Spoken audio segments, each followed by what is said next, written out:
में यहाँ पर हम भारत में ब्रिटिश साम्राज्य और आर्थिक नीति और प्रशासनिक ढांचा किस तरीके से रहा है उसके बारे में बात करेंगे। तो पहले हम एक फाइल है यहाँ पर खोल लेते हैं, यानी एक फाइल बना लेते हैं। इसके लिए 100 पेज का बना लेते हैं। अब यहाँ पर सुनेंगे हम, सिर्फ सुनना है, ध्यान से सुनना है। क्या है? भारत में ब्रिटिश साम्राज्य। किस तरीके से भारत में ब्रिटिश साम्राज्य है,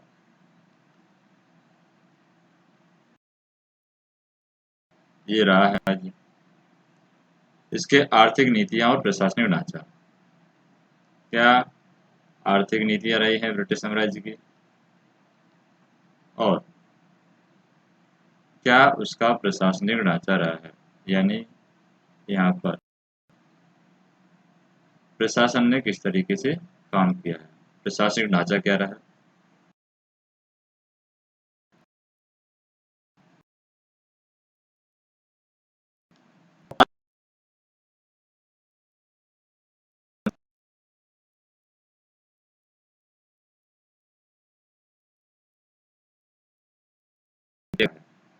तो सबसे पहले हम बात करते हैं कि भारत के विशाल साम्राज्य को हथिया लेने के बाद इस पर नियंत्रण रखने और शासन चलाने के लिए ईस्ट इंडिया कंपनी को उपयुक्त तरीके ईजाद करने पड़े थे। 1757 से 1857 की लंबी अवधि के दौरान कंपनी की प्रशासनिक नीति है अक्सर बदलती रही है, फिर भी इसने अपना लक्ष्य कभी आंखों से ओझल नहीं होने दिया। वे लक्ष्य कौन कौन से थे? पहला लक्ष्य था इनका कंपनी के मुनाफे में बढ़ोतरी, यानी कंपनी के मुनाफे में ये बढ़ोतरी कर रहे थे। दूसरा इनका लक्ष्य था भारत का पर अधिकार को ब्रिटेन के लिए फायदेमंद बनाना। जो भी भारत पर उन्होंने कंपनी वालों ने अधिकार किया था वो ब्रिटेन के लिए फायदे के लिए किया गया था। तीसरा इनका जो लक्ष्य था वो था भारत पर ब्रिटिश पकड़ को कायम रख करके उसे सुदृढ़ बनाना। इसके अतिरिक्त अन्य लक्ष्य इन उद्देश्यों के मदद के लिए थे। भारत सरकार का प्रशासनिक ढांचा इन्हीं लक्ष्यों को पूरा करने के लिए बनाया गया था और विकसित किया गया था। इस मामले में मुख्य जोर कानून और व्यवस्था बनाए रखने पर दिया जाता था, ताकि बिना व्यवधान के या बिना समस्या के भारत के साथ व्यापार किया जा सके और देश के संसाधनों का दोहन किया जा सके।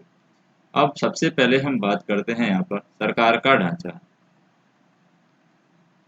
सरकार का ढांचा क्या था? तो ईस्ट इंडिया कंपनी के अधिकारियों ने 1765 में क्या किया था? 1765 में जब बंगाल पर नियंत्रण कर लिया था, तो इसके प्रशासनिक ढांचे में कोई नया परिवर्तन करने का उनका नाम मात्र का भी इरादा नहीं था। वह सिर्फ अपना लाभकारी व्यापार जारी रखना चाहते थे। उनकी यह भी मंशा थी कि कर वसूल कर उसको इंग्लैंड भेजते रहें। 1765 से 1772 तक दोनों सरकारें एक साथ काम कर रही थी। भारतीय अधिकारियों को पहले की तरह काम करने की अनुमति थी, लेकिन वे ऐसा ब्रिटिश गवर्नर अथवा अधिकारियों की देखरेख में ही कर सकते थे। भारतीय अधिकारियों के पास दायित्व थे लेकिन अधिकार नहीं थे। इसके विपरीत कंपनी के अधिकारियों के पास अधिकार पूरे थे लेकिन उनका कोई दायित्व नहीं था। तो हम कह सकते हैं यहाँ पर कि दोनों ही अधिकारी भ्रष्ट और दुराचारी लोग थे, यानी दोनों ही तरफ भारतीय जो अधिकारी थे वो भी दुराचारी और भ्रष्ट थे, और अंग्रेज अधिकारी थे यहाँ भी दुराचारी और भ्रष्ट थे। तो 1772 में कंपनी ने दोहरी शासन व्यवस्था समाप्त कर दी और बंगाल का शासन अपने हाथ में लेकर के अपने अधिकारी यहाँ पर नियुक्त कर दिए। लेकिन विशुद्ध रूप से व्यापार करने वाली कंपनी में जो अंतर्निहित बुराइयां होती हैं वे जल्दी ही यहाँ पर स्पष्ट झलकने लगी। इस समय तक ईस्ट इंडिया कंपनी एक व्यापारी कंपनी थी जिसका ढांचा पूर्वी देशों से व्यापार के लिए बनाया गया था, और इसके साथ ही इसका सर्वोच्च अधिकारी भारत से हजारों मील की दूरी पर इंग्लैंड में रहता था। इसके बावजूद करोड़ों लोगों के ऊपर इसने राजनीतिक आधिपत्य कायम कर लिया था, और इस असमान स्थिति के कारण ब्रिटिश सरकार के आगे अनेक समस्याएं खड़ी हो गई। ईस्ट इंडिया कंपनी और उसके साम्राज्य का ब्रिटेन में बैठे कंपनी के अधिकारीगण हजारों मील दूर से किस तरह नियंत्रण करें, भारत में स्थित अधिकारियों और सैनिकों की विशाल संख्या पर किस प्रकार अंकुश रखा जाए, बंगाल, मद्रास और मुंबई में बिखरे हुए कंपनी के अधिकार क्षेत्रों के लिए भारत में एक ही नियंत्रण केंद्र किस प्रकार स्थापित किया जाए।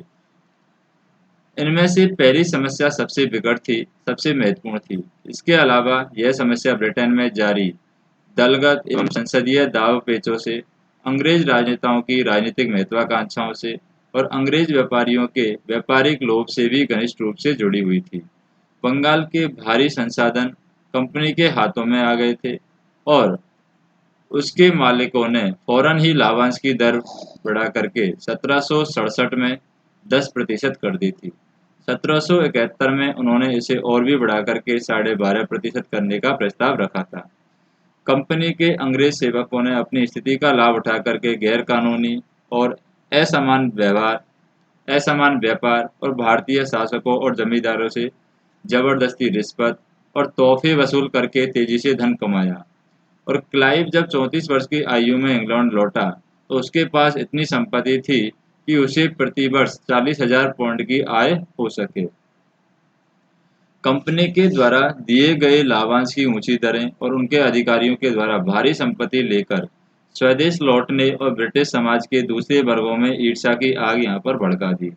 कंपनी के एकाधिकार के कारण पूर्व के साथ व्यापार न कर पा रहे व्यापारी और उद्योगपतियों की उभरता वर्ग और आमतौर पर ब्रिटेन में मुक्त उद्यम की उभरती शक्तियाँ सभी उस लाभकारी भारतीय व्यापार और भारत की विशाल संपत्ति में हिस्सा चाहते थे, जिसका अभी तक कंपनी और उसके सेवक ही उपयोग कर रहे थे।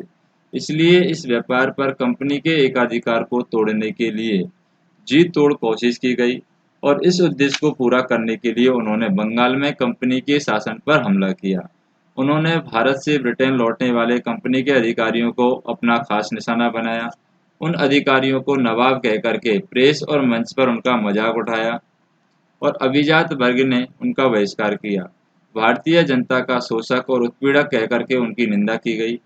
उनके दो खास निशाने थे, क्लाइव और वॉरेन हॉस्टिंग्स। कंपनी के विरोधों की आशा थी, यहाँ पर कंपनियों के जो विरोधियाँ थे, जो भी विरोध कर रहे थे कंपनी के विरोधी, उनको आशा थी कि नवाबों की निंदा करके वे कंपनी को अलोकप्रिय बना सकेंगे और फिर उसे स्थानच्युत कर सकेंगे। अनेक मंत्री और संसद के दूसरे सदस्य भी बंगाल की संपत्ति से लाभ उठाने के लिए उत्सुक थे। उन्होंने जन समर्थन पाने के लिए कंपनी को मजबूर किया कि वह ब्रिटिश सरकार को खिराज दे, ताकि भारत से प्राप्त राजस्व के सहारे इंग्लैंड में टैक्सों या सार्वजनिक ऋणों का बोझ कम किया जा सके। और 1767 में संसद ने एक कानून बनाकर के कंपनी के लिए ब्रिटिश खजाने में प्रतिवर्ष 4 लाख पाउंड देना अनिवार्य बना दिया।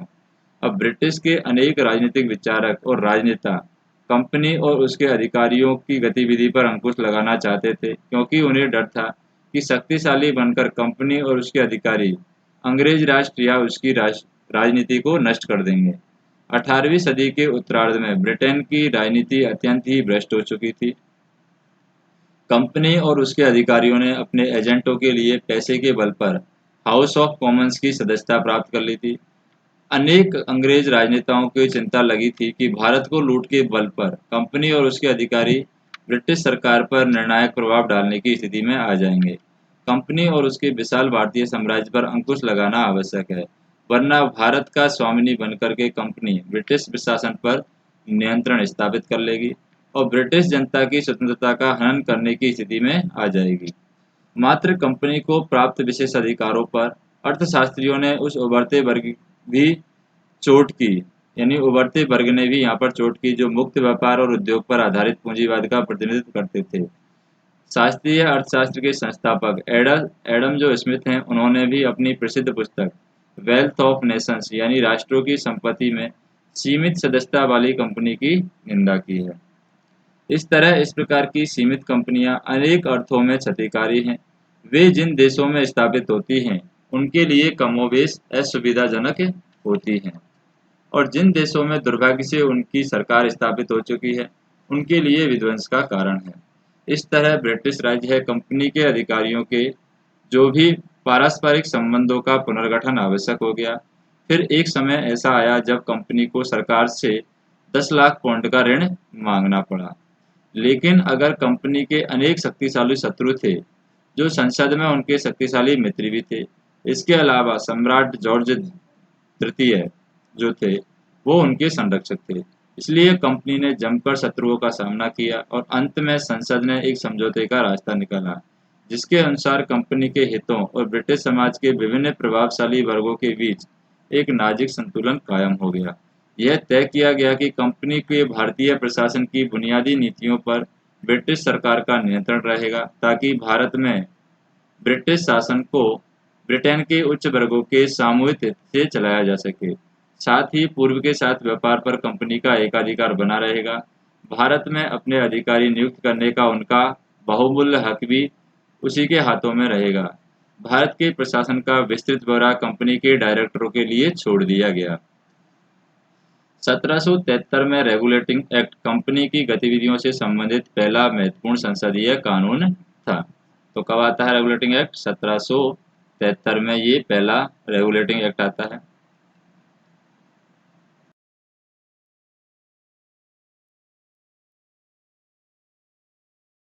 क्या कंपनी का महत्वपूर्ण संसदीय कानून था और इस कानून के कारण कंपनी के कोर्ट ऑफ डायरेक्टर के गठन में परिवर्तन हुआ। उनकी गतिविधियां ब्रिटिश सरकार की निगरानी में आ गई, पर रेगुलेटिंग एक्ट व्यवहार में जल्दी ही बेकार सिद्ध हुआ। इसके कारण ब्रिटिश सरकार को कंपनी पर प्रभावी और निर्णायक नियंत्रण नहीं मिल सका। यह कानून कंपनी और उसके शक्तिशाली और मुखर होते जा रहे विरोधियों के झगड़े को भी नहीं सुलझा सका। इसके अलावा कंपनी अपने शत्रुओं के हमले का निशाना बनी रही, क्योंकि उनके भारतीय अधिकार क्षेत्रों का प्रशासन भ्रष्ट, दमनकारी और आर्थिक दृष्टि से विनाशकारी ही बना रहा। रेगुलेटिंग एक्ट के दोषों और ब्रिटिश राजनीति के उतार चढ़ाव के कारण 1784 में एक और कानून बनाना पड़ा, जिसे पिट का इंडिया एक्ट कहते हैं। तो ये 1784 में बना था। इसको हम बोलते हैं पिट आता है। इस कानून के बल पर ब्रिटिश सरकार का कंपनी के मालों और उसके भारतीय प्रशासन पर पूरा नियंत्रण स्थापित हो गया। उसने भारतीय मामलों की देखरेख के लिए 6 कमिश्नरी नियुक्त किए। इसी को बोर्ड ऑफ कंट्रोल कहा जाता है। इसमें 2 कैबिनेट मंत्री शामिल थे। अब कोर्ट ऑफ डायरेक्टर और भारत सरकार के कार्यों का मार्गदर्शन और संचालन इन्हीं बोर्ड ऑफ कंट्रोल के करना था। इस कानून ने भारत के शासन को गवर्नर जनरल और 3 सदस्य वाली एक काउंसिल के हाथों में दे दिया, ताकि अगर एक सदस्य का समर्थन भी गवर्नर जनरल को प्राप्त हो तो वह अपनी बात मनवा सके। इस कानून ने मुंबई और मद्रास प्रेसिडेंसी को युद्ध, कूटनीति और राजस्व के मामलों में स्पष्ट शब्दों में बंगाल के अधीन कर लिया। इस कानून के साथ भारत में ब्रिटिश विजय का एक नया युग आरंभ हो गया। इस प्रकार ईस्ट इंडिया कंपनी ब्रिटेन की राष्ट्रीय नीति का साधन बन गई। अब भारत का शासन इस प्रकार चलाया जाना था कि उससे ब्रिटेन के शासक वर्गों के सभी भागों के हित पूरे हो सके। भारत और चीन के साथ व्यापार पर अपना एकाधिकार सुरक्षित पाकर कंपनी भी संतुष्ट हो गई। भारत में ब्रिटिश अधिकारियों को नियुक्त करने और सेवा मुक्त करने का लाभकारी अधिकारी जो लाभकारी अधिकार था, यानी कि कोई भी अधिकारी नियुक्त करना है या कोई भी अधिकारी सेवा मुक्त करना है, उसका लाभदायी अधिकार है डायरेक्टरों के हाथ में बना रहा। इसके अलावा भारत की सरकार को भी उसी के माध्यम से चलाए जाने की व्यवस्था की गई। पिट्स के इंडिया एक्ट ने यहाँ पर यह सामान्यतः ढांचा तो निर्धारित कर दिया, जिसमें भारत की सरकार 1857 तक चलाई गई, पर बाद में कानूनों में अनेक ऐसे महत्वपूर्ण परिवर्तन हुए जिनसे कंपनी की शक्तियाँ और विशेषाधिकारों में धीरे धीरे कमी आई। जैसे 1776 में गवर्नर जनरल को यह अधिकार दे दिया गया कि वह भारतीय साम्राज्य की शांति, सुरक्षा और हितों को प्रभावित करने वाले महत्वपूर्ण प्रश्नों पर अपनी काउंसिलिंग की राय को ठुकरा सके। 1813 में यहाँ पर चार्टर एक्ट आता है। चार्टर एक्ट कब आता है? 1813 में आता है। तो 1813 में ये चार्टर एक्ट के अनुसार भारतीय व्यापार पर कंपनी का एकाधिकार समाप्त हो गया और सभी ब्रिटिश नागरिकों को भारत के साथ व्यापार करने की छूट दे दी गई, पर चाय के व्यापार और चीन के साथ व्यापार पर कंपनी का एकाधिकार बना रहा। भारत की सरकार और उसका राजस्व भी कंपनी के हाथों में ही बने रहे। भारत में अधिकारियों की नियुक्ति का अधिकार भी कंपनी के पास ही रहा। 1813 के चार्टर एक्ट ने चाय के व्यापार और चीन के साथ व्यापार पर कंपनी का एकाधिकार समाप्त कर दिया और साथ ही कंपनी के सभी ऋण भारत सरकार ने अपने ऊपर ले लिए। अब उसे कंपनी के सभी शेयर होल्डर को अपनी पूंजी पर 7.5% लाभांश भी देना था। बोर्ड ऑफ कंट्रोल के कड़े नियंत्रण में रहकर भारत में कंपनी सरकार चलाती रही। और इस प्रकार यहाँ पर बताया गया है कि विभिन्न संसदीय कानूनों ने कंपनी और उसके भारतीय प्रशासन को पूरी तरीके से ब्रिटिश सरकार के अधीन बना दिया। साथ ही यह भी माना जाने लगा कि भारत का रोजमर्रा का प्रशासन 6000 मील दूर कर रहकर नहीं चलाया जा सकता, नहीं उस पर निगरानी रखी जा सकती है। इसलिए गवर्नर जनरल इन काउंसिलिंग को सर्वोच्च अधिकार दे दिया गया। चूंकि हम बात करें, चूंकि प्रश्नों पर काउंसिलिंग की राय को ठुकराने का अधिकार भी गवर्नर जनरल को था, इसलिए अब वही भारत का वास्तविक एवं प्रभावी शासक बन गया और ब्रिटिश सरकार की निगरानी, नियंत्रण और मार्गदर्शन में शासन चलाने लगा। अपने उद्देश्यों की पूर्ति के लिए अंग्रेजों ने भारत में प्रशासन की एक नई प्रणाली स्थापित की, लेकिन इस प्रणाली की प्रमुख विशेषताओं का वर्णन करने से पहले अच्छा यह होगा कि हम उन उद्देश्यों को समझ सकें जिनकी पूर्ति के लिए यह प्रणाली बनाई गई। किसी देश की प्रशासन प्रणाली का प्रमुख कार्य यह होता है कि वह अपने शासकों के उद्देश्य और लक्ष्यों को प्राप्त कर सके। अंग्रेजों का प्रमुख उद्देश्य यह था कि कंपनी से लेकर के लंकाशायर के उद्योगपतियों तक ब्रिटेन के विभिन्न वर्गों के अधिकतम लाभ के लिए वे भारत का आर्थिक शोषण कर सके। और 1773 में गवर्नर जनरल थे लॉर्ड कॉर्नवालिस। इन्होंने बंगाल सरकार के लिए दो प्रमुख उद्देश्य यहाँ पर निर्धारित किए। ये उद्देश्य थे राजनीतिक सुरक्षा सुनिश्चित करना और दूसरा भारत पर अधिकार को ईस्ट इंडिया कंपनी और ब्रिटिश राष्ट्र के लिए यथासंभव लाभदायी बनाना। साथ ही भारत पर विजय और उस पर विदेशी शासन का पूरा खर्च भी स्वयं भारत से ही निकाला जाना था। इसलिए भारत में अंग्रेजों की आर्थिक नीतियों की यहाँ पर जांच पड़ताल परम आवश्यक है। तो भारत में अंग्रेजों की जो आर्थिक नीतियां हैं 1767 से 1857 तक किस तरीके से रही है, तो यहाँ पर हम देखेंगे भारत में अंग्रेजों की आर्थिक नीतियां। अंग्रेजों की आर्थिक नीतियां और कब से कब तक की बात हो रही है? ये हो रही है 1767 से 1857 तक। सबसे पहले हम देखते हैं वाणिज्य नीति। क्या देखते हैं? वाणिज्य नीति। तो वाणिज्य नीति की बात करें 1600 से 1757 तक भारत में ईस्ट इंडिया कंपनी की भूमिका एक ऐसे व्यापारिक निगम की थी जो भारत में माल और बहुमूल्य धातुएं लाता था। इसके बदले कपड़े, मसाले आदि भारतीय माल लेकर उन्हें विदेशों में बेचता था। इसके मुनाफे का मुख्य स्रोत विदेशों में भारतीय माल का विक्रय था। स्वाभाविक था कि कंपनी ब्रिटेन और दूसरे देशों में भारतीय मालों के लिए नए लगातार बाजार खोजती रही है और इस प्रकार उसने भारतीय मालों का निर्यात बढ़ाया और उसके उत्पादन को प्रोत्साहन मिला। यही कारण था कि भारतीय शासक भारत में कंपनी के द्वारा फैक्ट्रियों की स्थापना को न सिर्फ सह लेते थे बल्कि उसे प्रोत्साहित भी करते थे। अब बात करते हैं पर आरंभ से ही जो ब्रिटिश उद्योगपति हैं ब्रिटेन में भारतीय वस्त्रों की जो लोकप्रियता प्रियता थी, यानी ब्रिटेन के लोग भारत के कपड़ों को पसंद करते थे, तो भारतीय वस्त्रों की लोकप्रियता से वो ईर्ष्या करते थे। वस्त्रों का फैशन एकाएक बदल गया। अंग्रेजों की खुरदरे ऊनी कपड़ों की जगह हल्के जो सूती वस्त्रों ने ले ली थी। प्रसिद्ध उपन्यास रॉबिन्स क्रूसो के लेखक डेवियन डीफो की ये शिकायत थी कि भारतीय वस्त्र हमारे घरों, हमारे कक्षों, हमारे सैन जो नगर हैं, यानी सैन नगरों में भी प्रवेश कर चुके हैं।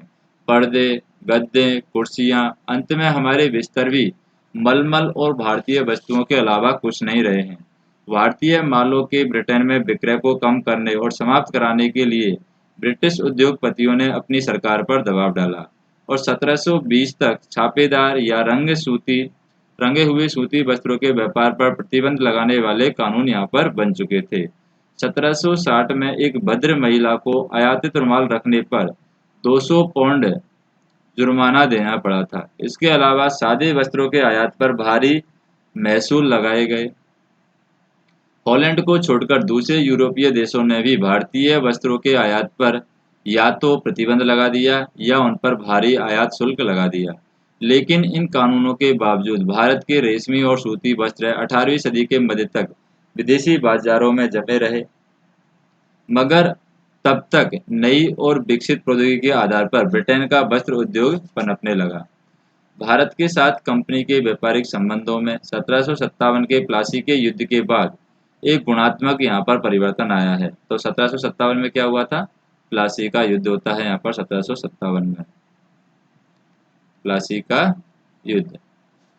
और इसके बाद में यहाँ पर गुणात्मक परिवर्तन आता है भारत के साथ कंपनी के जो भी व्यापारिक संबंध थे।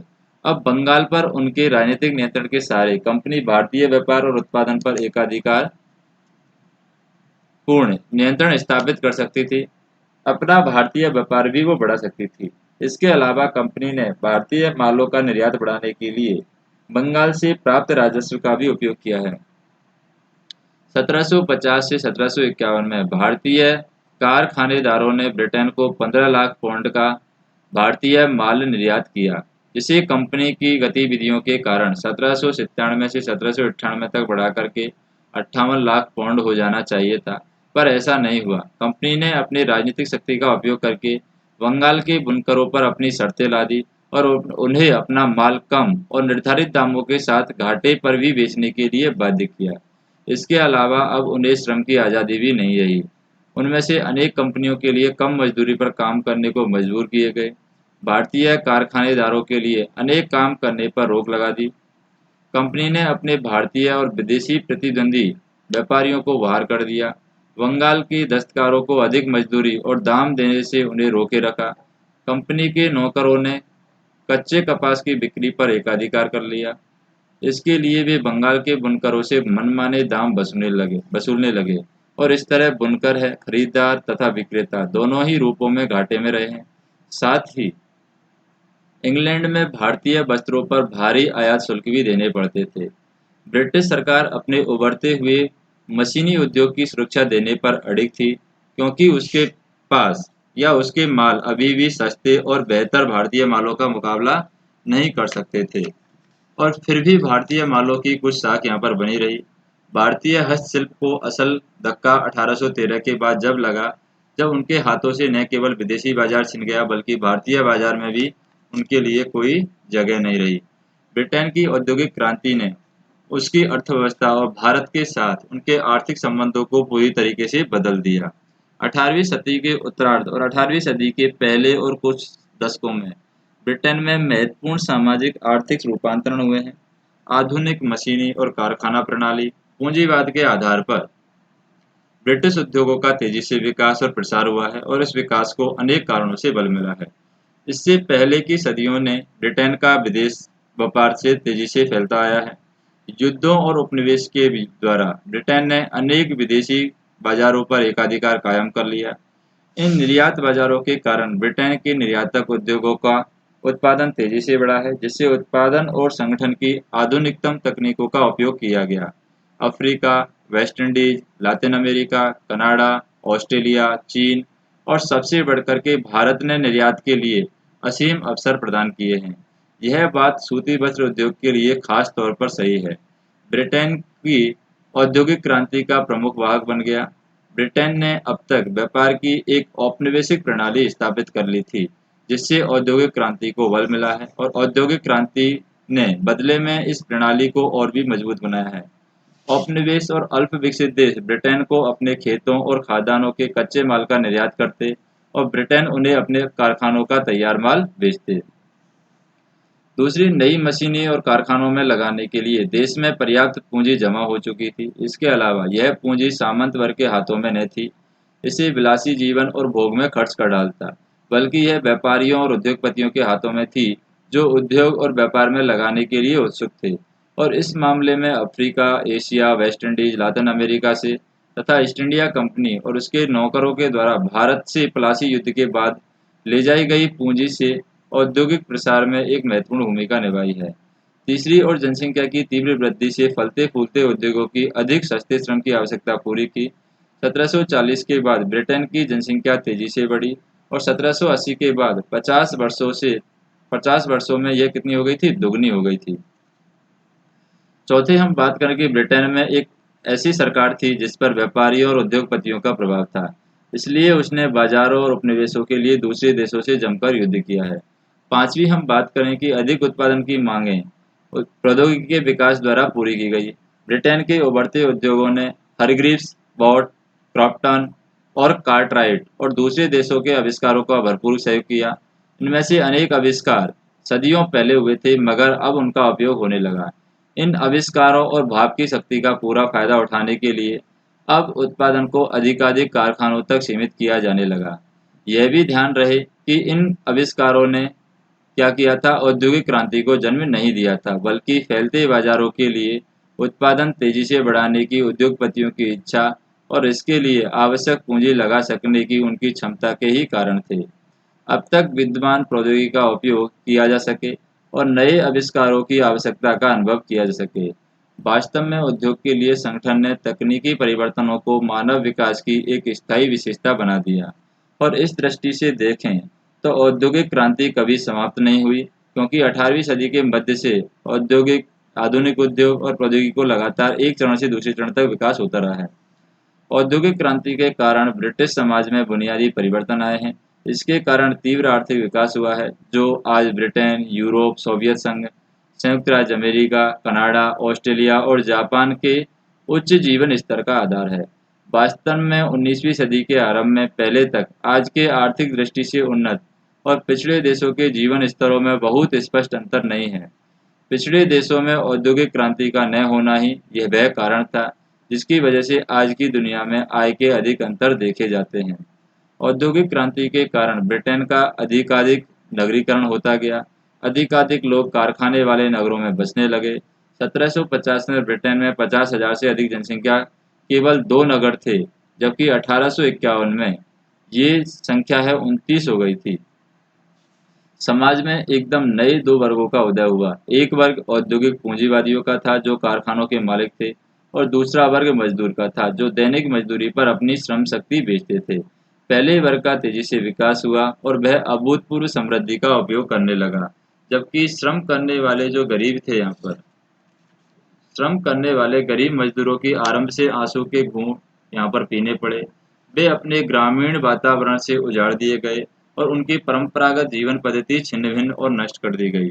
अब उन्हें नगरों में रहना पड़ता था और धूल धुक्कड़ और धुएं से भरे थे। उनके घरों में स्थान बहुत ही कम होता था, वे गंदगी से भरे होते थे।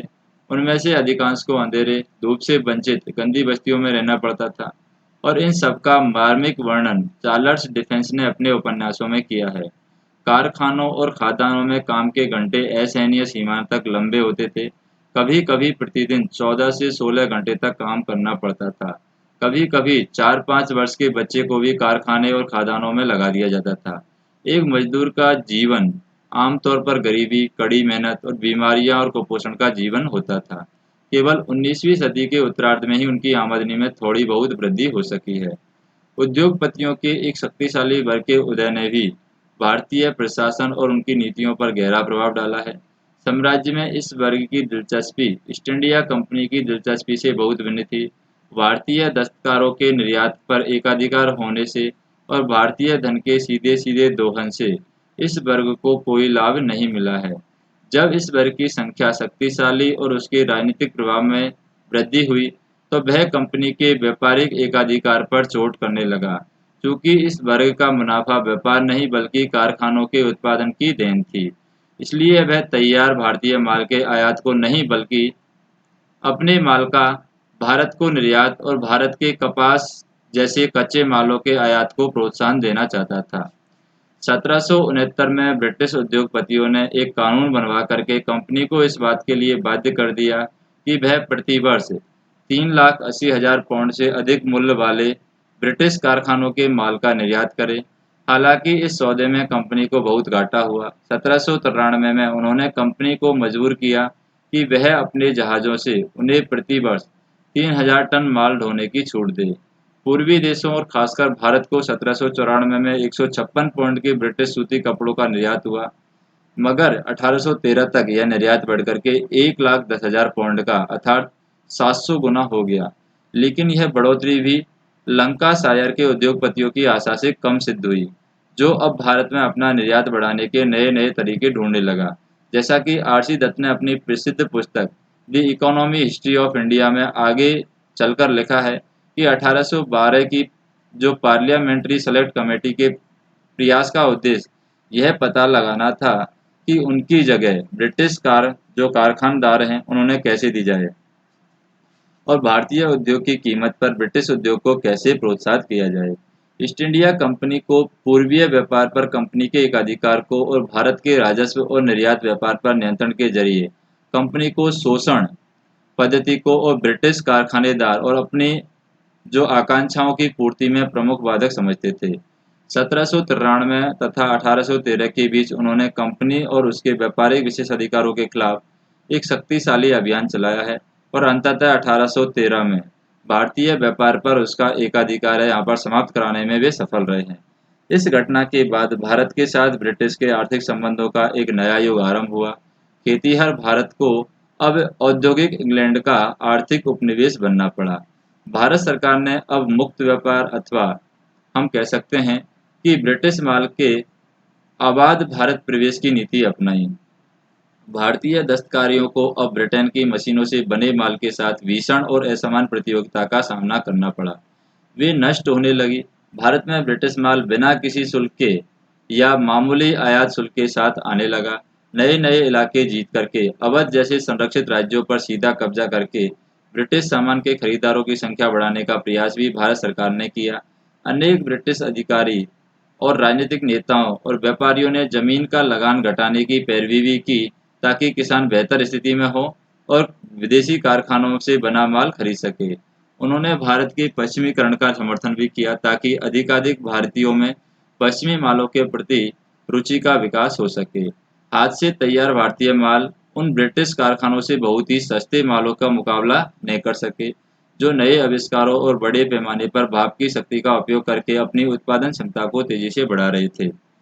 कोई भी सरकार अगर केवल भारतीयों के हितों की शुभचिंतक होती तो वह ऊंचे आयात शुल्क लगा करके भारतीय उद्योगों को संरक्षण देती और इस प्रकार जो समय मिलता उसमें पश्चिम से नई तकनीकों का आयात कर चुकी होती। 18वीं सदी में ब्रिटेन ने अपने उद्योगों के लिए यही किया था। उस समय फ्रांस और जर्मनी और संयुक्त राज्य अमेरिका भी यही कर रहे थे। अनेक दशकों के बाद सोवियत संघ और जापान ने भी यही किया और आज स्वतंत्र भारत यही कर रहा है। पर विदेशी शासकों ने भारतीय उद्योगों को संरक्षण नहीं दिया, बल्कि उन्होंने क्या किया था, विदेशों को भारत में प्रवेश की खुली छूट दी और विदेशों ने आयात तेजी से बढ़ चला। केवल ब्रिटिश सूती कपड़ों का निर्यात 1813 में 11 लाख पौंड था जो कि 1856 में बढ़कर के 63 लाख पौंड हो गया।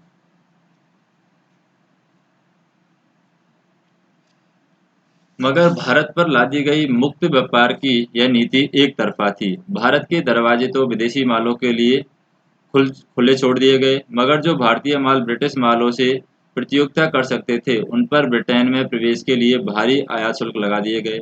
अब अंग्रेजों का उद्योग भारतीय दस्तकारियों की तुलना में औद्योगिक श्रेष्ठता प्राप्त कर चुका था। फिर भी अंग्रेज वाजिब और समान शर्तों पर भारतीय माल नहीं खरीदते थे। ब्रिटेन में अनेक प्रकार के भारतीय मालों पर ऊंचा आयात शुल्क तब तक जारी रहा जब तक कि उनका निर्यात लगभग बंद ही नहीं हो गया।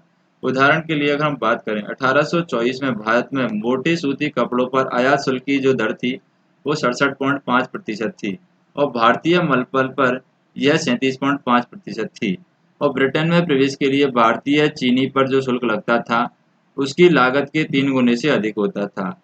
कुल मामले में हम बात करें कि इंग्लैंड में यह शुल्क 400% से भी अधिक हो गया। इस प्रकार प्रतिबंध मूलक शुल्क और मशीनी उद्योग के विकास के फलस्वरूप या परिणाम स्वरूप दूसरे देशों के लिए भारत का निर्यात तेजी से गिर गया और ब्रिटिश व्यापारी नीति की बेईमानी का वर्णन ब्रिटिश इतिहासकार एच.एस. विल्सन ने इन शब्दों में किया है कि यह बात साक्ष्य में कही गई है कि उस समय तक भारत में सूती और रेशमी माल को इंग्लैंड में तैयार मालों की तुलना में 50 से 60% कम कीमत पर बेचकर मुनाफा कमाया जा सकता था।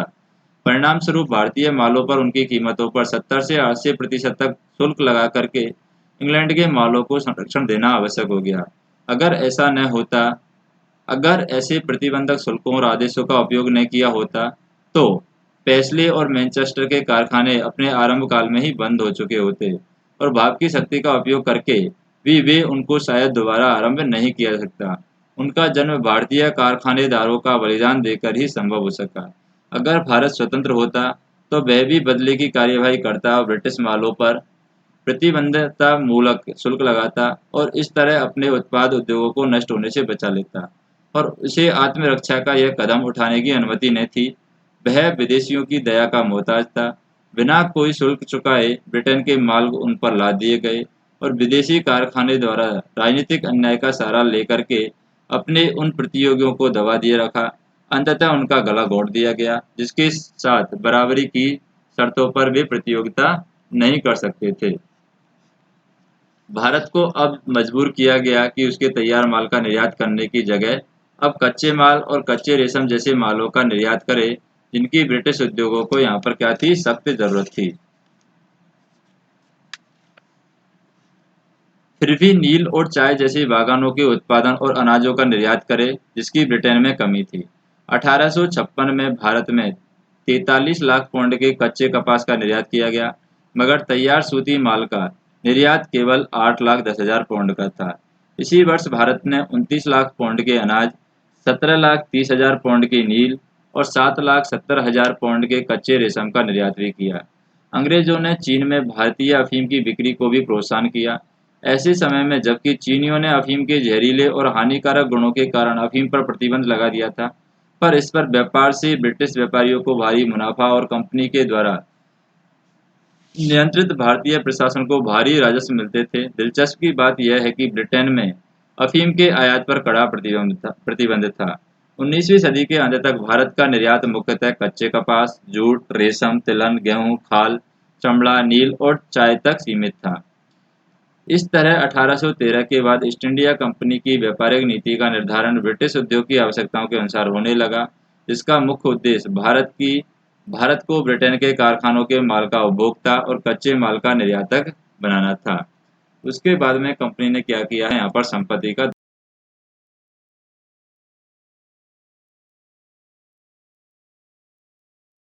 दोहन भी किया। संपत्ति का से हम बात करें तो भारत की संपत्ति और संसाधनों का एक हिस्सा अंग्रेज ब्रिटेन को भेज रहे थे और इसके बदले भारत को पर्याप्त आर्थिक और भौतिक लाभ नहीं मिल रहा था। यह आर्थिक दोहन ब्रिटिश शासन की खास विशेषता थी। इससे पहले बुरी से बुरी भारतीय सरकार ने भी जनता से चूसी गई दौलत का उपयोग देश के अंदर ही किया था, चाहे उन्होंने इस धन की सिंचाई, नहरों या फिर ट्रंक रोड बनाने पर खर्च किया हो, महल, मंदिर या मस्जिद बनाने में लगाया हो, युद्धों या विजय के लिए उनका उपयोग किया हो या व्यक्तिगत भोग विलास में उन्हें उड़ाया हो, मगर यह धन अंततः भारतीय उद्योग और व्यक्तिगत यहाँ पर भारतीय उद्योग और व्यापार को ही प्रोत्साहित करता था, भारतीयों को रोजगार देता था। इसका कारण यह था कि विदेशी विजेता जैसे कि मुगल भी जल्दी भारत में बस गए और उन्होंने इसी को अपना घर बना लिया, पर अंग्रेज हमेशा विदेशी ही बने रहे। भारत में काम कर रहे और व्यापार कर रहे लगभग सभी अंग्रेज ब्रिटेन वापस जाने की योजना बनाते रहते थे और भारत की सरकार पर नियंत्रण विदेशी व्यापारियों की एक कंपनी और ब्रिटेन की सरकार का था। परिणाम स्वरूप भारतीय जनता से प्राप्त कर और आय का बहुत बड़ा हिस्सा अंग्रेज भारत में नहीं बल्कि अपने देश ब्रिटेन में खर्च करते थे। बंगाल ने संपत्ति का यह दोहन 1757 से प्रारंभ हुआ और उसके बाद कंपनी के नौकर भारतीय शासक, जमींदार, व्यापारियों और साधारण जनता से झटक करके जमा की गई बेपनाह दौलत अपने देश ले जाने लगे। 1758 से 1765 के बीच उन्होंने 60 लाख पौंड की दौलत ब्रिटेन भेजी और 1765 में बंगाल के नवाब की जमीन की कुल जितनी मालगुजारी प्राप्त हुई, वह रकम उनके 4 गुना से भी अधिक थी। यह भयानक दोहन से में कंपनी के व्यापारिक मुनाफे शामिल नहीं थे। यह कमाई भी प्राय गैरकानूनी कमाई से कम नहीं होती थी। 1765 में कंपनी ने बंगाल की दीवानी प्राप्त कर ली और इस तरह राजस्व पर उनका नियंत्रण स्थापित हो गया। जल्दी ही कंपनी ने अपने नौकरों से भी बड़े पैमाने पर प्रत्यक्ष दोहन की व्यवस्था खड़ी कर ली और वह बंगाल के राजस्व से ही भारतीय माल खरीदकर उनका निर्यात करने लगी और इस खरीद को पूंजी निवेश कहा जाता है। इस तरह इन पूंजी निवेशों के रूप में बंगाल का धन इंग्लैंड भेजा जाने लगा और मिसाल के लिए 1765 से 1770 के बीच कंपनी ने मालों के रूप में लगभग 70 लाख पौंड का धन बाहर भेजा, जो बंगाल मात्र के राजस्व का लगभग 33% था। 18वीं सदी के अंत तक भारत को राष्ट्रीय आय का लगभग 9% बाहर भेजा जा रहा था, पर वास्तविक दोहन और भी अधिक था क्योंकि अंग्रेज अधिकारियों के वेतन और दूसरी आय, अंग्रेज व्यापारियों के व्यापारिक लाभ का एक बड़ा हिस्सा भी इंग्लैंड ही जाता है। इस दोहन के परिणाम स्वरूप भारत का निर्यात उसके आयात से बढ़ गया, मगर इसका कोई लाभ भारत को नहीं मिला। हालांकि वार्षिक दोहन को ठीक ठाक रकम का हिसाब अभी तक नहीं लगाया जा सकता, पर कम से कम 1757 से 1857 के बीच इस दोहन की वास्तविकता को ब्रिटिश अधिकारी बड़े पैमाने पर स्वीकार करते हैं। उदाहरण के लिए हम बात करें, हाउस ऑफ लॉर्ड्स के सेलेक्ट कमेटी के अध्यक्ष और बाद में भारत के गवर्नर जनरल लॉर्ड एलन बरो ने 1840 में स्वीकारा था कि भारत से आशा की जाती है कि वह इस देश को प्रति वर्ष 20 से 30 लाख पौंड स्टर्लिंग के बीच में कोई रकम भेजे और बदले में मामूली मूल्य के सैनिक भंडारों के अलावा किसी बात की आशा न करे। मद्रास के बोर्ड ऑफ रिवेन्यू के अध्यक्ष जॉन सुलीवन ने यह टिप्पणी की थी कि हमारी प्रणाली बहुत कुछ स्पेन की तरह काम करती है, जो गंगा के तटों से सभी अच्छी चीजें सोख करके टेम्स के तटों पर निचोड़ देती है। 1858 के बाद यह युद्ध जो दोहन है बढ़ता ही गया। हालांकि अब ब्रिटिश प्रशासक और साम्राज्यवादी लेखक उनकी सच्चाई से इनकार करने लगे और 19वीं सदी के अंत तक यह दोहन भारत की राष्ट्रीय बचत का लगभग एक तिहाई था, और खासकर 18वीं सदी में और 19वीं सदी के आरंभ में ब्रिटेन के औद्योगिकरण के आरंभिक काल में भारत से बाहर ले जाए गए धन की ब्रिटेन में पूंजीवादी विकास के लिए पूंजी जुटाने में महत्वपूर्ण भूमिका रही है। ऐसा अनुमान लगाया जाता है कि उस काल में दोहन की यह रकम ब्रिटेन की राष्ट्रीय आय का लगभग 2% होती थी। अगर हम इस बात को ध्यान में रखें कि उस समय अपनी राष्ट्रीय आय का लगभग 7% ब्रिटेन उद्योग कृषि में लगाता था, तो इस आंकड़े का महत्व समझ में आ जाता है। यातायात और संचार के साधनों का विकास। तो यातायात और संचार के साधनों का भी विकास होता है यहाँ पर। यातायात और संचार के साधनों का विकास। संचार के साधनों का विकास। जैसे हम बात करें, 19वीं सदी के मध्य तक भारत में यातायात के साधन बहुत पिछड़े हुए थे। यातायात बैलगाड़ी और तांगों तक सीमित था। ब्रिटिश शासकों ने महसूस किया कि अगर ब्रिटिश मालों को भारत में बड़े पैमाने पर खपाना है या ब्रिटिश उद्योगों के लिए यहाँ से कच्चा माल प्राप्त करना है, तो यातायात की एक सस्ती और आसान प्रणाली का विकास करना आवश्यक है। तब उन्होंने नदियों में स्टीमर लगाना और सड़कों को सुधारना आरंभ किया। कलकत्ता से दिल्ली तक ग्रैंड ट्रंक रोड 1839 में यहाँ पर ये आरंभ जीटी रोड है। कलकत्ता से दिल्ली, कलकत्ता से दिल्ली तक ये जीटी रोड है। इसका कार्य आरंभ हुआ था 1839 में और 1850 में ये कार्य खत्म होता है, यानी 11 वर्ष में ये कार्य खत्म हुआ था। सड़कों के द्वारा देश के प्रमुख नगरों, बंदरगाहों और मंडियों को जोड़ने के प्रयास भी किए गए, पर यातायात में वास्तविक सुधार रेलों के आरंभ के बाद हो पाया है। जॉर्ज स्टीवेंसन का बनाया गया पहला रेल इंजन है 1814 में पटरियों पर चलाया गया था। तो ये जॉर्ज स्टीवेंसन ने बनाया था रेल इंजन 1814 में। सबसे पहले रेल कब आई थी? 1814 में सबसे पहले रेल इंजन चलाया गया था, और ये रेल इंजन बनाया था जॉर्ज स्टीवेंसन। और वहाँ पर 1830 से 1840 के दशकों में रेलों का तेजी से विकास हुआ।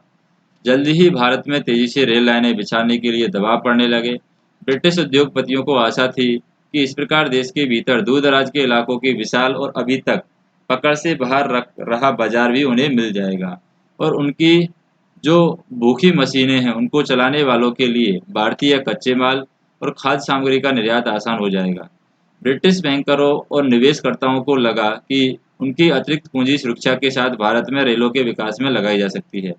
ब्रिटेन के इस्पात उत्पादकों को लगा कि उनके उत्पादनों जैसे कि पटरियां, इंजन, रेल डिब्बे या दूसरी मशीनें आदि की बिक्री इससे बढ़ सकती है।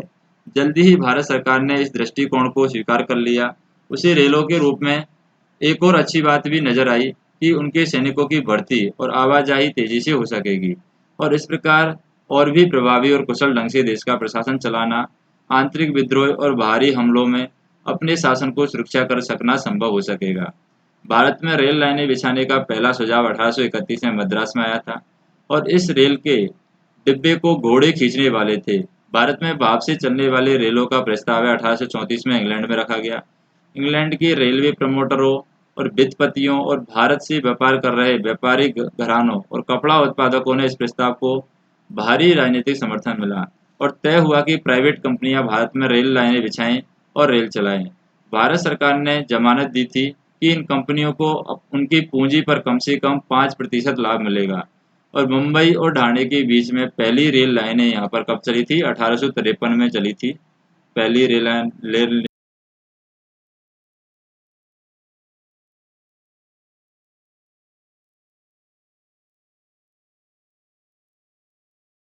डाली थी, 1853 में चली थी। 1849 में भारत का गवर्नर जनरल बनने वाला लॉर्ड डलहौजी यहाँ तेजी से रेल लाइनें बिछाने के विचार का पक्का समर्थक था और 1853 में लिखे एक प्रसिद्ध नोट में उन्होंने रेलों के विकास का एक व्यापक कार्यक्रम सामने रखा। उसने 4 प्रमुख ट्रंक लाइनों के एक जाल का प्रस्ताव रखा जो देश के अंदरूनी भागों को बड़े बंदरगाह और देश के विभिन्न भागों को आपस में जोड़ सके। 1869 के अंत तक जमानत प्राप्त कंपनियां 4000 मील से अधिक लाइनें बिछा चुकी थी, पर यह प्रणाली काफी खर्चीली थी और धीमी साबित हुई। इसलिए 1869 में भारत सरकार ने सरकारी उद्यम के रूप में नई रेल लाइनें बिछाने का फैसला लिया, लेकिन रेलों के प्रसार की गति अभी भी भारत के अधिकारियों और ब्रिटेन के व्यापारियों की संतुष्टि नहीं कर सकी। 1880 के बाद प्राइवेट कंपनियां और सरकार दोनों ने रेल लाइनें बिछाई और 1905 तक लगभग 28,000 मील लंबी रेल लाइनें बिछाई जा चुकी थी। भारतीय रेलवे के विकास के 3 महत्वपूर्ण पक्षों को ध्यान में रखना आवश्यक है। पहला, इन रेल लाइनों में 350 करोड़ रुपए से अधिक की पूंजी लगी थी और यह पूंजी लगभग पूरी की पूरी ब्रिटिश पूंजी निवेशकों की थी। इसमें भारतीय पूंजी का भाग नगण्य था। दूसरा, आरंभ के 50 वर्षों में इसमें वित्तीय घाटा ही होता रहा है। वे लगने वाली पूंजी पर ब्याज तक नहीं दे सकती थी और प्राइवेट कंपनियों ने जो लाइनें बिछाई थी उनका घाटा तो भारत सरकार ने पूरा किया, क्योंकि वह लगाई गई पूंजी पर एक निश्चित लाभ देने की जमानत दे चुकी थी। और 1850 के दशक में ब्रिटेन में ब्याज की दर लगभग 3% थी। उसे देखते हुए लाभ की यह 5% की दर आकर्षक थी। और तीसरा, रेलों की योजना तैयार करने का उनका निर्णय करके उनके प्रबंध में भारत और उसकी जनता के आर्थिक और राजनीतिक विकास को आर्थिक महत्व नहीं दिया गया। इसके विपरीत खास ध्यान भारत में ब्रिटिश साम्राज्यवादियों यानी ब्रिटिश साम्राज्यवाद के आर्थिक, राजनीतिक और सैनिक हितों की पूर्ति का रखा गया। ये रेल लाइनें मुख्यतः भारत के अंदरूनी भागों में स्थित कच्चे माल पैदा करने वाले क्षेत्रों को निर्यात करने वाले बंदरगाहों से जोड़ने के लिए बिछाई गई। भारतीय उद्योग बाजारों और कच्चे मालों की आपूर्ति के वाले क्षेत्रों की आवश्यकताओं को यहाँ पर अनदेखा किया गया। इसके अलावा रेल भाड़े इस प्रकार तय किए गए कि आयात निर्यात को बढ़ावा मिले और वस्तुओं के अंदरूनी आवागमन को हतोत्साहित किया जा सके। ब्रिटेन के साम्राज्यवादी हितों की पूर्ति करने के लिए बर्मा और पश्चिमी भारत में भारी लागत से अनेक रेल लाइनें यहाँ पर बिछाई गई। अंग्रेजों ने एक कुशल और आधुनिक डाक प्रणाली भी कायम की और तार की व्यवस्था की शुरुआत की। 1853 में कलकत्ता और आगरा के बीच पहली बार यहाँ पर तार लाइनें भी बिछाई गई थी। कब बिछाई गई थी? 1853 में तार लाइन। और कहाँ कहाँ के बीच में बिछाई गई थी ये? कलकत्ता और आगरा के बीच में। कलकत्ता व आगरा के बीच में यहाँ पर तार लाइन बिछाई गई थी। लॉर्ड डलहौजी ने डाक टिकटों को भी आरंभ किया। इससे पहले जब कोई पत्र डाक के हवाले किया जाता था तो नगद पैसा देना पड़ता था। उसके डाक की दरें भी घटा दी गई। पूरे देश में कहीं भी पत्र भेजने के लिए एक समान दर रखी गई और यह अठन्नी या पुराने 2 पैसे की थी। इसके सुधारों में पहले पत्र पर डाक टिकट कितना लगेगा, यह इस बात पर निर्भर करता है कि वह कितना दूर जाएगा। कभी कभी तो एक पत्र पर इतना डाक खर्च आता था कि एक कुशल भारतीय मजदूर की 4 दिन की मजदूरी के बराबर होता था। अब बात करें यहाँ पर मालगुजारी की नीति। तो मालगुजारी की नीति क्या है? कौन सी नीति है? माल गुजारी की नीति क्या कहती है? आयात के लिए भारतीय दस्तकारों के और दूसरे माल खरीदने और पूरे भारत की विजय का खर्च उठाने और ब्रिटिश शासन को मजबूत करने और आज के हिसाब से बहुत अधिक वेतन देकर के ऊंचे और प्रशासकीय और सैनिक पदों पर हजारों अंग्रेजों की नियुक्ति करने और भारतीय ग्रामों और दूर दराज के क्षेत्रों में उपनिवेशवाद की पूरी पूरी घुसपैठ के लिए आवश्यक आर्थिक और प्रशासनिक खर्च उठाने के लिए कंपनी को भारतीय राजस्व की आवश्यकता थी। इसका मतलब था कि भारतीय किसानों के लिए करों के बोझ में भारी बढ़ोतरी, और वास्तव में 1813 तक प्रशासन और न्याय प्रणाली में जितने भी महत्वपूर्ण परिवर्तन हुए, उनका लक्ष्य मालगुजारी का संग्रह बढ़ाना ही था। कंपनी के व्यापार और मुनाफे के लिए, प्रशासन के खर्च के लिए और भारत में अंग्रेजों के प्रसार हेतु युद्धों के खर्च के लिए धन जुटाने का मुख्यतः भारतीय किसानों और रैयत को ही यहाँ पर झेलना पड़ा है। असल बात यह है कि अंग्रेज किसानों पर करों का भारी बोझ डाले बिना भारत जैसे विशाल देश को जीत ही नहीं सकते थे। एक लंबे समय से भारत के शासक खेतीहर पैदावार का एक भाग जमीन की मालगुजारी के रूप में लेते रहे हैं। यह मालगुजारी या तो कर्मचारी की सहायता से सीधे सीधे ली जाती थी या अप्रत्यक्ष रूप से ऐसे बिचौलियों जैसे कि जमींदार, मालगुजारी आदि के माध्यम से ली जाती थी। ये लोग काश्तकार से मालगुजारी वसूली करते और उसका एक भाग अपने कमीशन के रूप में लग देते थे। ये बिचौलिए मुख्यतः मालगुजारी वसूल करने वाले ही होते थे।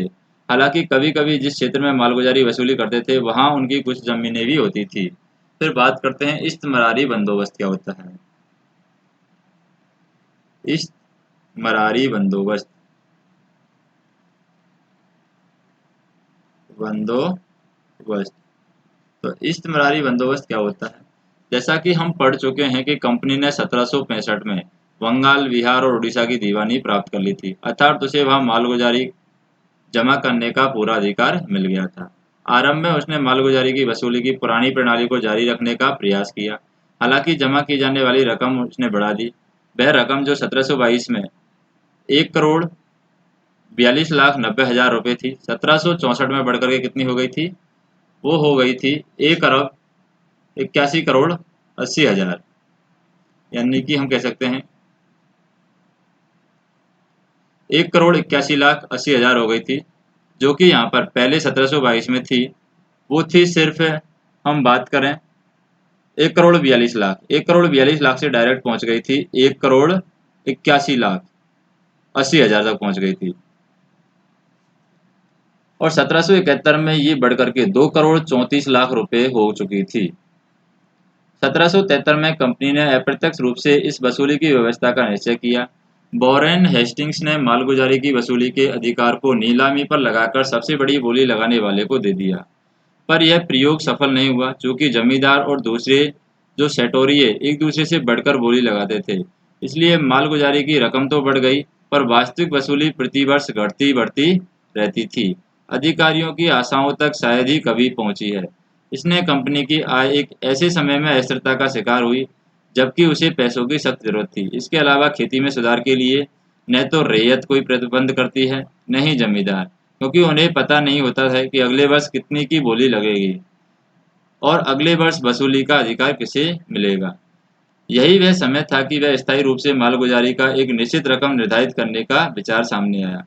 लंबे विचार विमर्श के बाद अंततः लॉर्ड कॉर्नवालिस ने 1793 में बंगाल और बिहार में इस्तेमारी बंदोबस्त की प्रथा का आरंभ किया। तो इस्तेमारी बंदोबस्त प्रथा कब हुई थी? 1793 में बंगाल और बिहार में, बंगाल प्लस बिहार। और किसने ये स्टार्ट की थी? ये स्टार्ट की थी कॉर्नवालिस ने। कॉर्नवालिस इसको स्टार्ट करते हैं। मालगुजारों को भूस्वामी बना दिया गया। उन्हें अब रैयतों से मालगुजारी की वसूली के लिए केवल सरकार के एजेंट का काम नहीं करना था, बल्कि अब वे जमींदारी के इलाके की सारी जमीन के मालिक बन गए थे। उनके स्वामित्व के अधिकार को वंशगत और हस्तांतरणीय बना दिया गया। दूसरी तरफ काश्तकारों को दर्जा गिर गया था। अब वे बटाईदार होकर रह गए थे। उन्हें जमीन पर लंबे समय से चले आ रहे अधिकार और पारंपरिक फायदों से वंचित कर दिया गया। चरागाहों और जंगलों की जमीनें, सिंचाई की नहरें, मछली पालन के तालाब और झोंपड़ी डालने की जमीनों के इस्तेमाल के अधिकार और लगान में वृद्धि और इससे सुरक्षा, ये सभी कुछ ऐसे अधिकार थे जिनसे उनको यहाँ पर वंचित कर दिया गया। वास्तव में बंगाल और बिहार के बटाईदार को अब पूरी तरीके से कंपनी की मालगुजारी संबंधी बेहिसाब मांगे समय पर पूरी कर सके। दूसरी यहाँ पर बात करें, जो वास्तव में बंगाल और बिहार के बटाईदार थे, अब वो पूरी तरीके जमींदार की दया पर छोड़ दिए गए। ऐसा करने का कारण यह था कि जमींदार कंपनी की मालगुजारी संबंधी बेहिसाब मांगे समय पर पूरी कर सके। दूसरी ओर जमींदारों को किसान से भी लगान मिलता, उसका 10/11 भाग उन्हें राज्यों को दे देना पड़ता था और वे केवल 1/11 भाग अपने पास रख सकते थे। लेकिन मालगुजारी की जो रकम उन्हें देनी पड़ती थी या देनी थी, वह हमेशा के लिए निश्चित कर दी गई। अगर काश्त का क्षेत्र बढ़ने या खेती में सुधार आने के कारण बटाईदार को चूसने की जमींदार की क्षमता अधिक होने के कारण किसी अन्य कारण से जमींदार की जागीर का लगान बढ़ जाए तो वह इसे अपने पास रख सकता है, जिसमें राज्य की कोई भी हिस्सा नहीं मांगता है। साथ ही अगर किसी कारण से फसल नष्ट हो जाए तो जमींदार की मालगुजारी निश्चित तिथि को नियम पूर्वक चुकानी पड़ती थी, वरना उसकी जमीन बेच दी जाती थी। आरंभ में मालगुजारी की रकमों का निर्धारण मनमाने ढंग से और जमींदार से परामर्श किए बिना किया जाता था। इसके पीछे अधिकारियों का उद्देश्य अधिकतम धन जमा करना था। फलस्वरूप मालगुजारी की बहुत अधिक दरें तय की गई। 1765 से 66 और 1793 के बीच मालगुजारी संबंधी मांग लगभग दोगुनी हो गई थी। इश्तमरारी बंदोबस्त की योजना तैयार करने वाले कॉर्नवालिस के बाद गवर्नर जनरल बनने वाले जॉन सोर ने हिसाब लगाया कि अगर बंगाल के कुल उत्पादन को 100 मान लिया जाए तो इसमें 45 पर सरकार का दावा होता था और जमींदार और उसके नीचे के बिचौलियों को 15 मिलता था और वास्तविक काश्तकार के पास केवल 40% ही रहता था। मालगुजारी की इस अत्यधिक एवं असंभव मांग का एक परिणाम यह हुआ कि 1794 और 1807 के बीच जमींदारों को लगभग आधी जमीन यहाँ पर बेच दी गई। बाद में अधिकारी और गैर अधिकारी सभी ने आमतौर पर यह माना कि 1793 के पहले बंगाल और बिहार के जमींदारों के पास जमीन के अधिकांश भाग पर मालिकाना हक नहीं था। तब प्रश्न यह उठता था कि फिर अंग्रेजों ने उन्हें मालिकों के रूप में क्यों स्वीकार किया। इसकी व्याख्या यह है कि यह अंशतः एक गलतफहमी का नतीजा था। उस समय इंग्लैंड में खेती का केंद्रीय चरित्र भूस्वामी होता था। अंग्रेज अधिकारियों ने जमींदारों को इन्हीं भूस्वामियों को भारतीय प्रतिरूप मान लिया। और फिर भी यहाँ पर ध्यान रहे कि अंग्रेज अधिकारी एक महत्वपूर्ण सिलसिले में इन दोनों की स्थितियों में स्पष्ट अंतर करते थे। ब्रिटेन का भूस्वामी बटाईदार ही नहीं बल्कि राज्य की निगाहों में जमीन का मालिक होता था, और बंगाल में जमाई जो जमींदार है वो बटाईदार के लिए तो भूस्वामी होता था पर स्वयं राज्य के अधीन होता था। वास्तव में वह स्वयं ही ईस्ट इंडिया कंपनी का लगभग बटाईदार होकर रह गया। ब्रिटिश भूस्वामी के विपरीत जो अपनी आय का बहुत छोटा भाग भी भूमि कर के रूप में देता था, बंगाल का जमींदार अपनी मिल्कियत को जमीन से प्राप्त करके 10/11 भाग कर के रूप में दे देता था। वह अगर समय पर मालगुजारी न जमा कर सके तो बड़ी ही बेमुरब्बती के साथ जमीन से बाहर फेंक दिया जाता था और उसकी जमीन जागीर यहाँ पर बेच दी जाती थी। दूसरे इतिहासकारों का विचार है कि जमींदारों को जमीन के मालिक मानने का निर्णय मूलतः राजनीतिक, आर्थिक, वित्तीय और प्रशासकीय कारणों से प्रेरित था। उनके 3 मार्गदर्शक के कारण थे। उनमें पहला था चतुराई भरी राजविद्या का परिणाम, अर्थात इसके पीछे राजनीतिक सहयोग बनाने की आवश्यकता काम कर रही थी। ब्रिटिश अधिकारियों को यह बात समझ रहे थे कि चूंकि वे भारत में विदेशी हैं, इसलिए उनका शासन तब तक अस्थायित्व का मारा रहेगा जब तक कि वे अपने और भारतीय जनता के बीच मध्यस्थों को काम करने वाले स्थानीय समर्थकों का सहारा नहीं लेते। इस तर्क का तत्कालीन महत्व भी था क्योंकि 18वीं सदी के आखिर चतुर्थांश में बंगाल की बड़ी संख्या में जन विद्रोह हुए थे। इसलिए उन्होंने जमींदारी के इसलिए उन्होंने जमींदारी के एक ऐसे धनी और विशेषाधिकार प्राप्त वर्ग का सृजन किया जो अपने अस्तित्व के कारण ब्रिटिश शासन को समझते थे और इसलिए अपने बुनियादी हितों से बाध्य होकर के उनका समर्थन करते थे। वास्तव में यह आशा आगे चल कर के एकदम सही साबित हुई क्योंकि स्वाधीनता के उभरते हुए आंदोलनों का विरोध करते हुए जमींदारों के एक वर्ग के रूप में विदेशी सरकार का समर्थन यहाँ पर किया गया। दूसरी ओर संभवतः सबसे महत्वपूर्ण विचार वित्तीय सुरक्षा का था। 1793 से पहले अपनी आय का प्रमुख स्रोत जमीन की मालगुजारी में होने वाले उतार चढ़ाव से कंपनी लगातार पीड़ित रही है। क्योंकि प्रसार के लिए होने वाले युद्धों में लगी सेना का, बंगाल, मद्रास और मुंबई के नागरिक प्रशासन का और निर्यात के लिए तैयार मालों की खरीद का पूरा खर्च बंगाल के राजस्व से ही उठाया जाता था। इसलिए कंपनी लगातार वित्तीय संकट का शिकार रही है। इश्तमरारी बंदोबस्त के कारण एक स्थायी आय की जमानत यहाँ पर मिल गई। जमींदारी के नवसृजित संपत्ति ही उनकी जमानत थी। इसके अलावा इश्तमरारी बंदोबस्त ने कंपनी की आय को बहुत अधिक बढ़ा दिया क्योंकि वह मालगुजारी की ऐसी दरें निर्धारित की गई जैसी दरें पहले कभी नहीं की गई। थोड़े से जमींदार के माध्यम से मालगुजारी की वसूली लाखों काश्तकारों से सीधे संबंध बनाने की अपेक्षा बहुत आसान और कम खर्चीली भी लगी। तीसरी आशा की गई कि इश्तमरारी बंदोबस्त के कारण खेतीहर उत्पादन बढ़ा सकेगा क्योंकि यह तय था कि जमींदारी की आय बढ़ने पर भविष्य में मालगुजारी नहीं बढ़ाई जाएगी। इसलिए जमींदार को इस बात से प्रेरणा मिली कि वे खेती का क्षेत्रफल और कृषि की उत्पादकता बढ़ाए जैसा कि ब्रिटेन में वहाँ के भूस्वामी कर रहे थे। जमींदारों की इश्तमरारी बंदोबस्त को बाद में उड़ीसा, मद्रास और उत्तरी जिलों के और बनारस जिले में भी लागू किया गया। मध्य भारत में कुछ भागों और अवध में अंग्रेजों ने अस्थायी जमींदारी की एक व्यवस्था लागू की गई और इस व्यवस्था में जमींदारों को जमीन का मालिक तो बना दिया गया, उन्हें मालगुजारी देनी पड़ी। इसके समय समय पर पुनर्निर्धारण किया जाता था। विदेशी सरकार की जमीनें देने का सिलसिला अब सरकार ने आरंभ किया और पूरे भारत में एक अन्य प्रकार की जमींदार वर्ग यहाँ पर पैदा हुआ। फिर बात आती है रैयतवारी बंदोबस्त की बात। किसकी बात आती है? रैयतवारी बंदोबस्त। रैयतवारी बंदोबस्त। तो ये रैयतवारी बंदोबस्त की बात करें, दक्षिणी और दक्षिणी पश्चिमी भारत में ब्रिटिश शासन की स्थापना से जमीन के बंदोबस्त की नई समस्याएं उठ खड़ी हुई। अधिकारियों का यह मत था कि इन क्षेत्रों में बड़ी जागीरें वाले ऐसे जमींदार नहीं हैं जिनके साथ मालगुजारी के बंदोबस्त किए जा सके, इसलिए वहां जमींदार प्रथा यहाँ पर लागू करने से स्थिति उलट पलट जाएगी। रीड और मुनरो के नेतृत्व में मद्रास के अनेक अधिकारियों ने यह सिफारिश की कि सीधे वास्तविक काश्तकारों के साथ बंदोबस्त किया जाए। उन्होंने यह भी बतलाया कि इस्तेमारी बंदोबस्त की प्रथा में कंपनी वित्तीय दृष्टि से घाटा उठा रही है क्योंकि उसे मालगुजारी में जमींदारों को हिस्सा देना पड़ता है और जमीन से होने वाली आमदनी के बढ़ने पर उनमें से हिस्सा नहीं मांग सकती। इसके अलावा काश्तकार अब जमींदारों की दया पर छोड़ दिए गए, वे उन पर मनमाना जुल्म ढा सकते थे। उन्होंने जिस व्यवस्था का प्रस्ताव रखा था उसे रैयतवारी बंदोबस्त कहा जाता है। इस प्रथा में काश्तकार जमीन के जिस टुकड़े को जोतता या बोता था उसका मालिक मान लिया गया।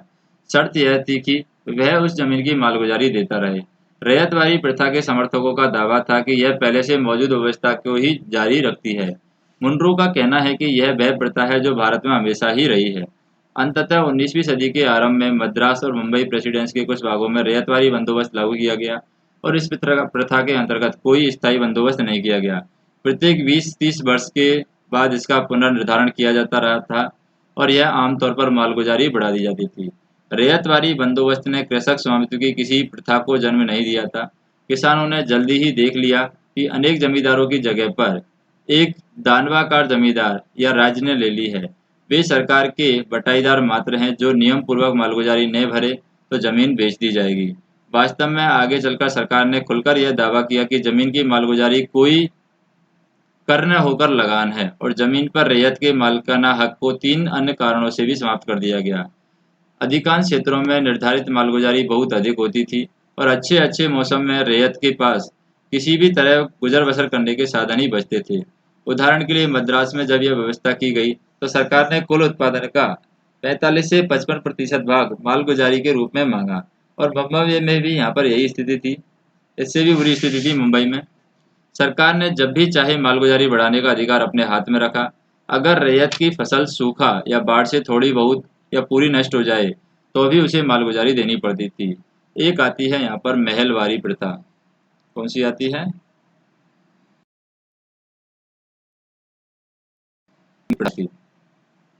गंगा के दोआब में पश्चिम उत्तर प्रांत में, मध्य भारत के कुछ भागों में और पंजाब में जमींदारी प्रथा का एक संशोधित रूप लागू किया गया जिसे महलवारी प्रथा कहा जाता है। इस व्यवस्था में मालगुजारी का बंदोबस्त अलग अलग गांवों जागीरों के आधार पर उन जमींदारों या उन परिवार के मुखियाओं के साथ किया गया जो सामूहिक रूप से उस गांव या महल का भूस्वामी होने का दावा करते थे। पंजाब में ग्राम पंच ग्राम प्रथा के नाम से जानी वाली यह संशोधित महलवारी प्रथा लागू की गई। महलवारी क्षेत्रों में भी मालगुजारी का समय समय पर पुनर्निर्धारण किया जाता रहा है। जमींदारी और रैयतवारी ये दोनों प्रथाएं देश की परंपरागत भूमि प्रथाओं से मूलतः भिन्न थी। अंग्रेजों ने भूमि में नई प्रकार की निजी संपत्ति इस प्रकार पैदा की कि उनका लाभ काश्तकारों को नहीं मिला। पूरे देश में अब भूमि को बेचने, गिरवी रखने और हस्तांतरित की जा सकने वाली वस्तु बना दिया गया। ऐसा मुख्यतः सरकार के राजस्व को सुरक्षित रखने के लिए किया गया।